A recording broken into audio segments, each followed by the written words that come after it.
সোনার কেল্লা আবিষ্কারের জন্য দুজন ক্রিমিনাল কেন গেল?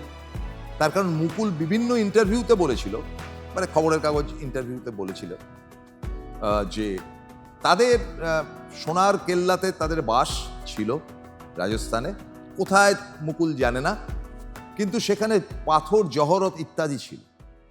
ফলে লোভ তাদের যে এই ছেলের পুনর্জন্ম হয়েছে, নিশ্চয়ই জানে যে তাদের বাড়ি কোথায় ছিল, সেখানে খুঁজলে নিশ্চয়ই সেই গুপ্তধন পাওয়া যাবে যেখানে জহরত ইত্যাদি ইত্যাদি ছিল। কিন্তু আপনারা খেয়াল করে দেখুন খুব ভালো করে, ট্রেনে যাচ্ছেন, আসল ডক্টর হাজরা, যেটা শৈলেন মুখোপাধ্যায় যে চরিত্রটি করেছিলেন, তিনি মুকুলকে নিয়ে যাচ্ছেন। তখন মুকুলকে জিজ্ঞেস করছেন যে, মুকুল, তোমাদের বাড়িতে কি হতো, কি ছিল? মুকুল বলছে, আমাদের বাড়িতে অনেক পাথর ছিল। বলে, হ্যাঁ সেটা তুমি বলেছ, সেই পাথরগুলো দিয়ে কি হতো? বলছে, আমার বাবা সেই পাথরগুলো কাটতেন। এই হচ্ছে সাসপেন্স। কেউ ধরতে পেরেছেন কি?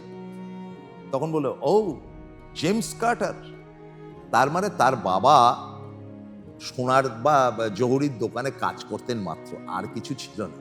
ফলে এই যাত্রাটা বেকার।